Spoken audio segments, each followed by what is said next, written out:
Alright, I thought I would make another video based on the previous one and give the axioms for healthy living. Essentially, um, this is a list of the assumptions I'm going to make from now on, essentially, in my life. Content that they pan out from experience and thinking and so on.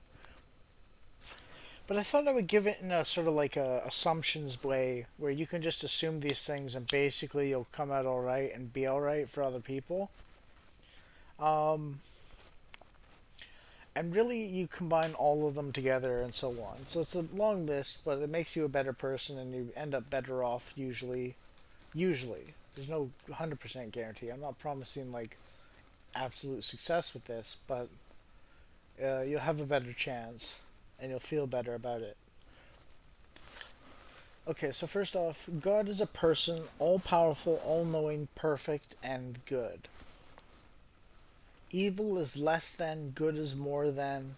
Evil is further from God, good is closer to God. God is infinite. God is perfect, so we can be good. Please don't be bad if you can help it. God loves us. God suffers with us when we do suffer. When God provides pain to us, it's to get us to move to somewhere better for us in the long term. Although, it's usually at least within the realm of like it might be for a little while, but you'll notice it eventually, and you'll actually be like, okay, that's actually worth it.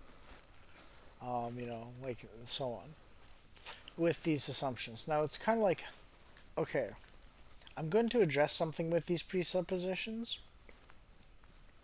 but I'm gonna explain a couple more presuppositions or axioms or whatever, and then I'll explain one of the things I had that was a difficulty for a long time, and I'm wrestling with it still, but I think I'm almost over it. So another presupposition or axiom is like a supposing or assumption or something, assuming, is God made the world so we can understand it, basically. Um, Everything that has happened is God's will.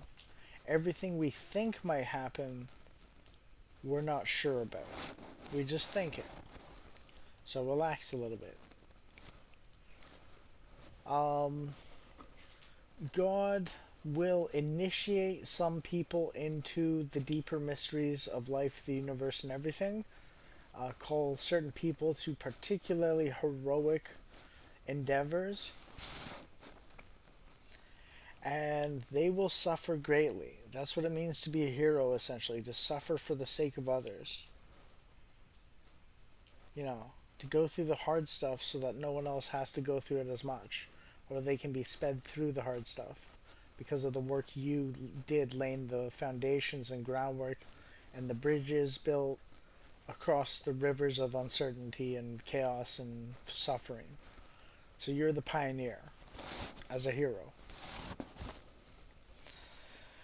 Okay, so what's the uncertainty? Well, basically, one of the things I've been thinking about is like, what if God like picks someone out and was like, "You'll be happy in heaven, but during your entire life in this world, you'll be miserable for the sake of other people," or something like that. Usually, what happens is people will be put into the position, especially when initiated into the divine path, they'll be initiated into a period of suffering that they think is going to last forever, essentially, until they die at least. Yeah. Um, and God will rescue them from it, and so on. And He will often give little crumbs on this path to keep you going for a while through hardships, particular hardships, and then eventually He'll like take you out of the fire completely, and you'll be like, you'll have a cool scar that you can show the ladies and get a wife and kids and enjoy your big life and get rich and get fat, eat good food, have lots of friends, live in a big house, take lots of vacations or something like that. You know what I mean? It's not going to be 100%, but it's going to be like that. And it's simultaneously, if you watch my previous video, it's simultaneously that it has an actual effect on the world based on how you react to it. And it's got a certain, like, you don't feel pain as much because you've got the right mindset. So it's in your mind. It's mind over matter, essentially. And it's also like God will organize things to your favor materially, in many cases, not all of them, but many cases where things just work out somehow magically or seemingly almost. If you didn't, like, you might be able to figure it out afterwards how it worked, but you would never be able to figure out beforehand that it worked like that. And it's just like a lucky break. Like someone just accidentally mails you $1,000 when you're behind on rent or something like that. And it's like, and they like contact you and like, keep it. Here's another 1,000 for the next month's rent. You know what I mean? Like, it's like ridiculous stuff like that. So you got your mind over matter. You got, it's all in your head, and you got um, deliverance, miraculous deliverance.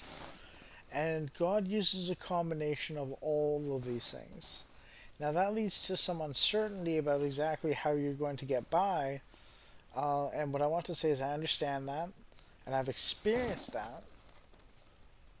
But I've experienced it enough times when I'm beginning to go a little confident that whatever happens of all three of them, whatever combination exactly, I'm going to make it, and I'm going to make it big, and I'm going to succeed at life and stuff like that, and so on. So I guess basically you'll just have to see if my channel blows up, or like I get rich and famous, or like have a wife and decent amount of money and kids and stuff like that.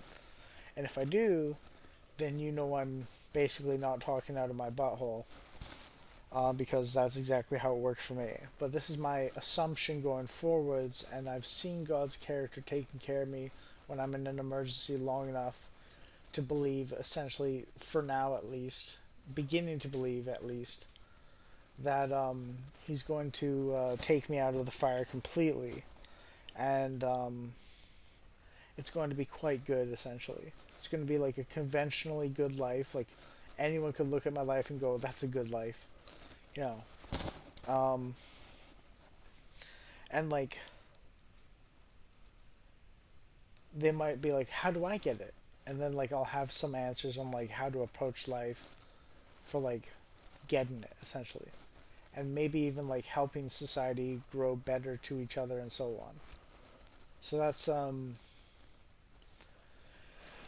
the big hope. And I'm just laying it out there, assuming it will happen, essentially, or acting like it'll happen, even though really right now most of the things in my life, from an atheist standpoint, say you don't have any hope of getting any of it. So if it does happen, then I'm probably onto something. Anyways, I just thought I'd share that.